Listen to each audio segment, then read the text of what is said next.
Oke teman-teman, balik lagi di video penjelasan mengenai project belum tahu.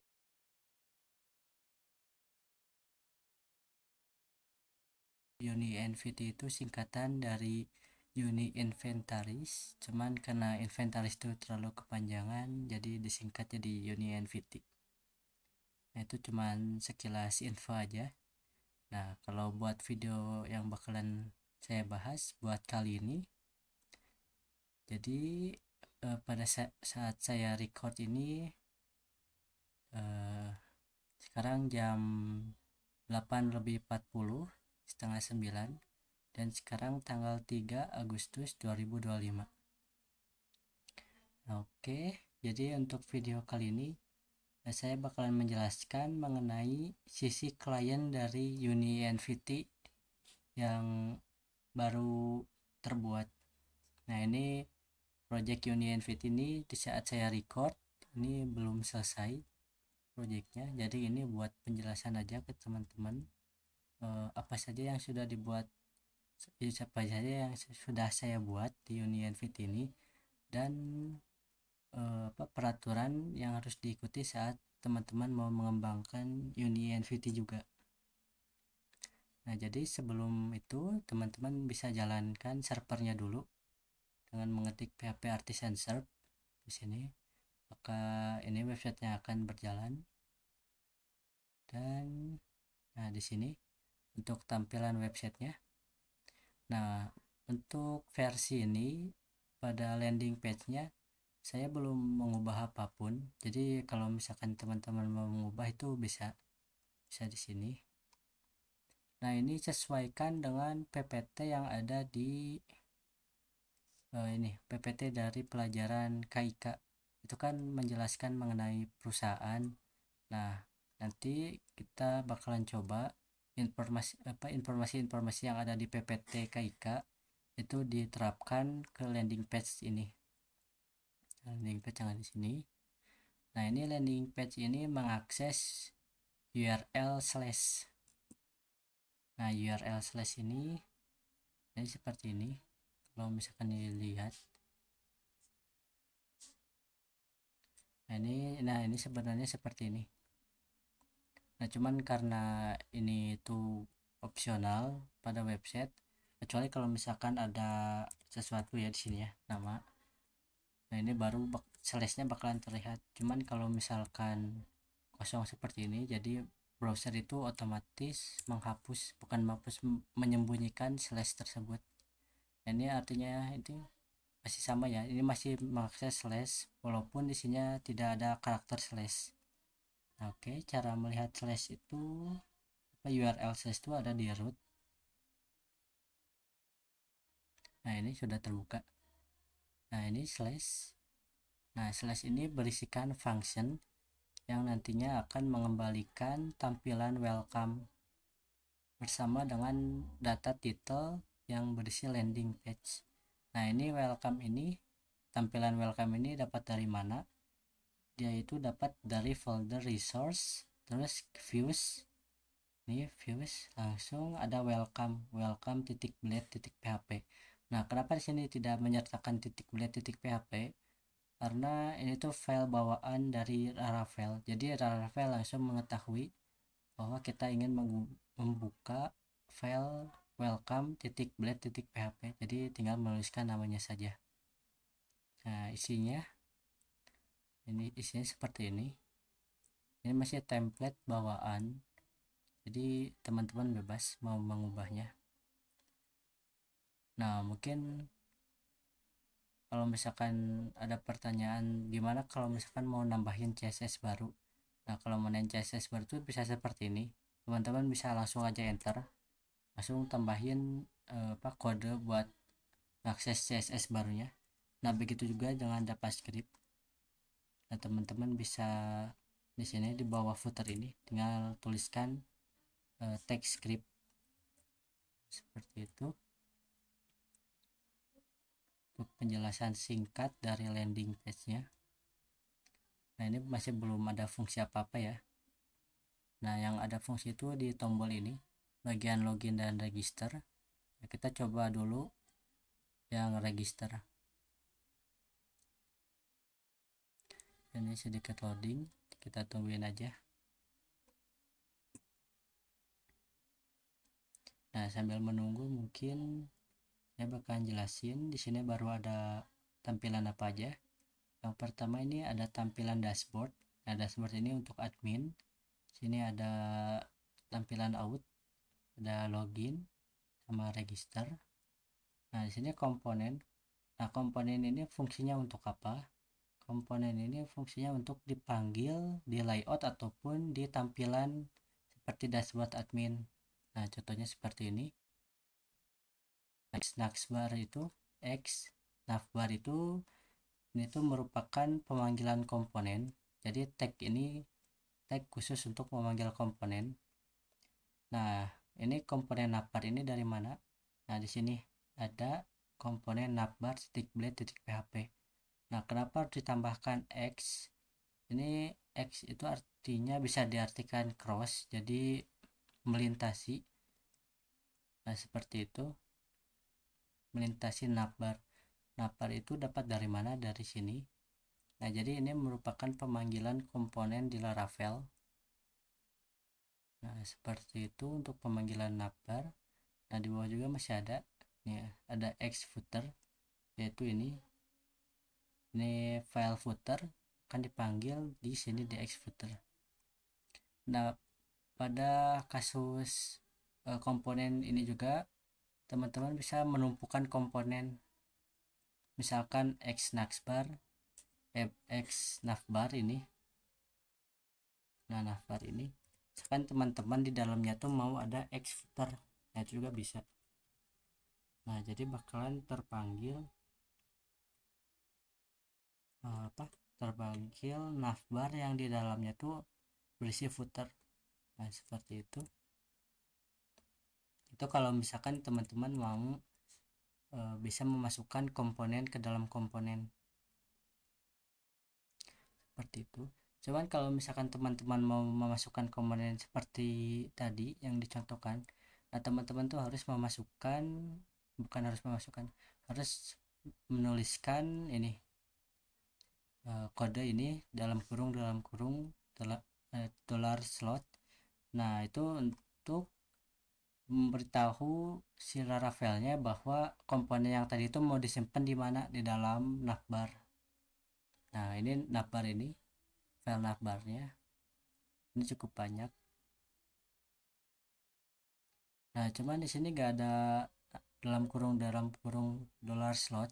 Jadi Laravel bakalan bingung gitu. Ini komponen X navbar yang dimasukin ke sidebar itu mau disimpan di mana? Nah, oleh karena itu teman-teman kalau misalkan mau memasukkan komponen baru atau memasukkan kode-kode HTML, itu pastikan ada dalam kurung dollar slot. Nah, seperti itu. Untuk contoh penggunaannya tuh bisa dilihat di login. Nah, login ini memanggil guest layout. Nah, ini dari sini. Nah, layout ini juga sama seperti komponen. Cuman kalau layout itu digunakan saat pemanggilan tampilan. Nah, seperti itu. Nah, jika guest layout ini dipanggil, lalu di dalam body, bukan dalam body, di dalam tag guest layout ini diisikan oleh tag-tag HTML seperti ini atau misalkan tag script lainnya. Nah, maka yang di sini itu akan dimasukkan pada variable slot yang ada di sini. Nah, ini sama seperti teman-teman tuh memastikan semua ini. Nah, ini semua di copy. Nah, ini sampai sini di copy lalu pastekan di dalam sini. Nah, itu sama seperti itu. Cuman ini lebih terstruktur gitu agar nanti file dari HTML-nya tuh gak panjang. Nah, ini untuk lebih terstruktur sama juga lebih reusable. Jadi nanti bisa digunakan kembali XGS layout itu. Jadi teman-teman gak usah nulis file kode HTML yang terus berulang-berulang gitu, kayak doctype, HTML, terus head, body, itu jadi gak usah, langsung aja tulis XGS layout ini karena langsung terinclude secara otomatis. Nah, seperti itu penjelasan singkatnya. Nah, ini yang register yang tadi udah terbuka.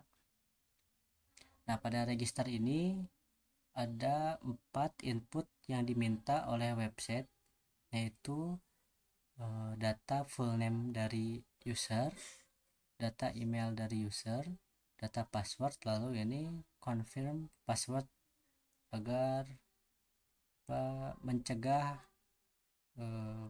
password yang keliru, seperti itu. Nah, atau kalau misalkan teman-teman itu sudah memiliki akun, teman-teman tinggal pencet ini. Nah, sekarang kita coba untuk register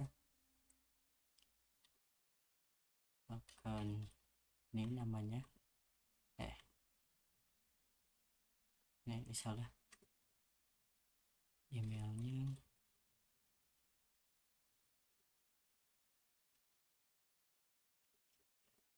nah passwordnya juga.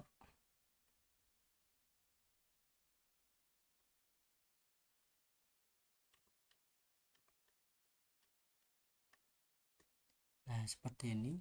Nah, ini juga pada form register ini sudah dilengkapi oleh validasi, jadi ini akan otomatis terfilter gitu. Nah, seperti kalau misalkan passwordnya itu berbeda seperti yang ada di confirmation, maka akun tidak akan dibuat dan bakalan menampilkan error pada user. Nah, itu dilakukan untuk mencegah beberapa masalah keamanan dan juga beberapa kenyamanan dari user. Nah, intinya form ini sudah dilengkapi oleh validasi. Nah, kalau misalkan semuanya sudah sesuai dengan standar validasinya, teman-teman bisa sign in.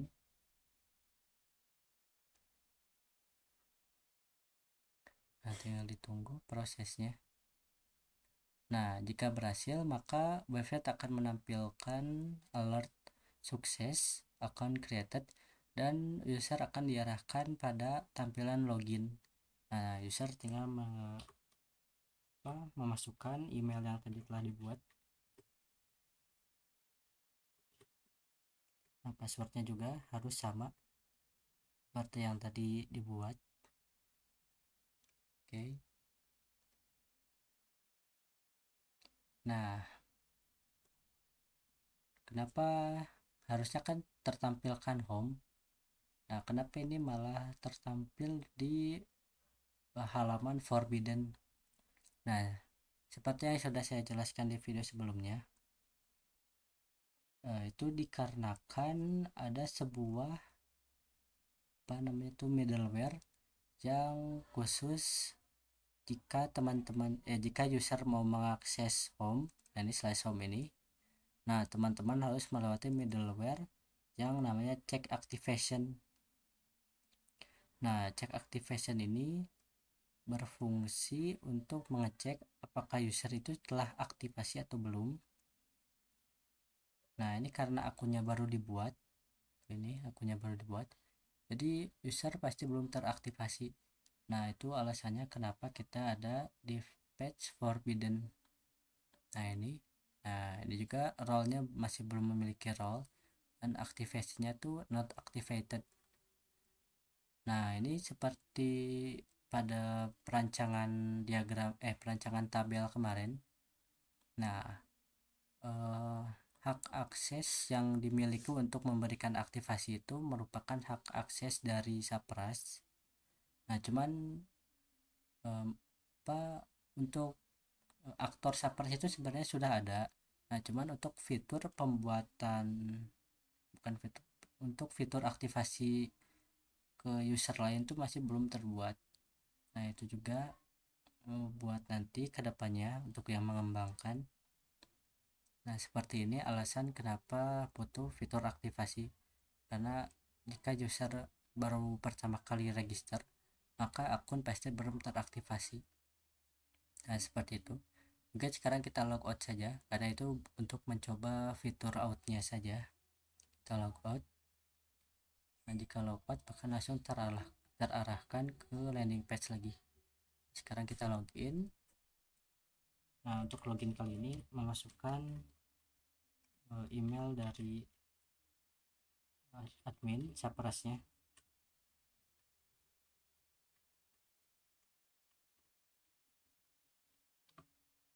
Nah, oke, sudah masuk. Nah, tadi kan terlihat perbedaannya, mana yang belum teraktivasi dan mana yang sudah teraktivasi. Nah, ini sudah teraktivasi, already activated, dan juga role-nya itu Sapras. Jadi untuk email username-nya. Nah, untuk tampilan awal dari website UniNVT itu seperti ini. Jadi di sini ada sidebar untuk navigasi ke fitur-fitur yang lain. Sini ada apa? Tombol untuk menyembunyikan sidebar. Sini ada penjelasan mengenai akun kita, tapi ini masih template. Jadi tinggal ubah-ubah saja. Dan ini untuk mengubah tampilan seperti itu. Ini untuk notif dan juga untuk chat. Seperti itu. Ini untuk full screen. Nah, ini untuk full screen. Nah, ini di sini ada, nah kita inikan dulu. Nah, sini ada map dari, ini sedikit tidak terrender. Nah, pokoknya ini ada map yang nantinya untuk fitur location, dimana nanti user Sapras dapat mengatur lokasi dari aset. Nah, ini dia. Nah, ini nanti bakalan tertampil seperti ini. Dan jika nanti diklik maka akan muncul informasi mengenai aset apa saja yang berada di lokasi di sini. Nah, cuman ini untuk tampilan home ini hanya sekedar menampilkan saja, belum memiliki fitur. Nah, seperti itu. Nah, di sini ada tabel. Tabel ini rencananya untuk menampilkan ada berapa aset yang dimiliki. Seperti ini. Nah, nanti di sini terdapat seperti progress barnya. Sini juga ada persenannya. Nah, dan juga itu tampilan itu dilengkapi oleh fitur customisasi yang memungkinkan user dapat memindahkan semua elemen yang ada di sini. Nah, seperti ini. Nah, juga bisa dipindahkan ke atas sini. Nah, seperti itu.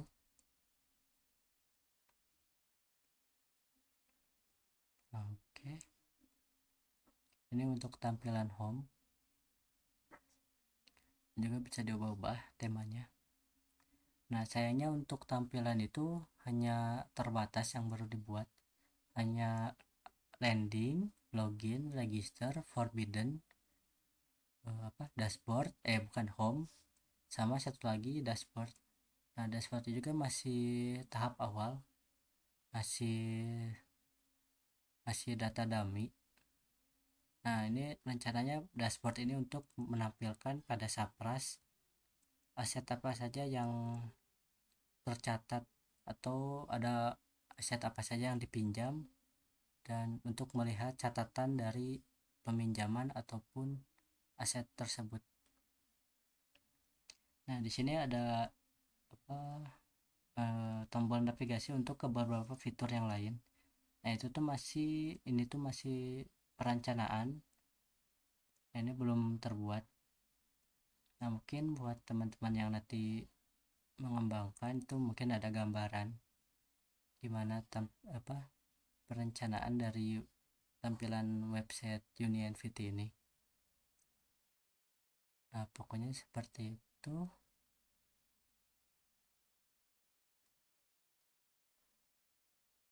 Nah, sekarang saya bakalan nyobain. Kan tadi sudah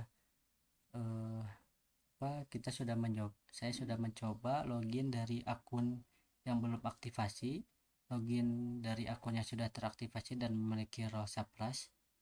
Nah, sekarang kita coba login menggunakan akun yang sudah teraktivasi tapi memiliki role peminjam,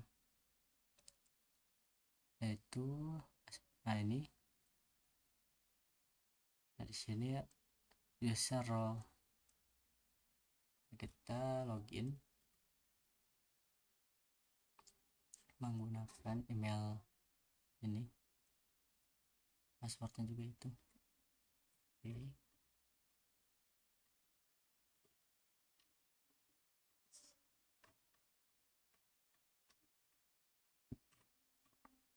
Nah oke. Nah sekarang ini role-nya tuh user. Nah ini sudah teraktivasi dan terlihat bahwa perbedaannya cukup jauh.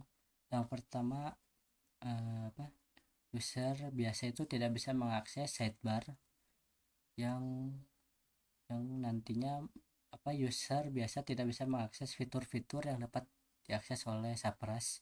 Itu perbedaan pertama. Nah jika user tetap memaksa untuk mengakses dashboard, nah maka akan muncul pesan akses denied. Nah seperti itu. Ini mungkin bakalan butuh pengembangan lagi, jadi ya kita tunggu saja. Nah mungkin segitu saja untuk penjelasan dari tampilan website UniNVT. Nah fitur-fitur yang tadi saya sudah demonstrasikan itu berada di file edit folder views dan juga folder roots seperti ini. Nah teman-teman tinggal menambahkannya saja. Nah untuk logika dari login, register, logout itu ada di sini. Nah di register system, login system, sama logout system. Ini seperti penjelasan di video sebelumnya. Oke mungkin segini saja untuk video kali ini, and see you in the next video.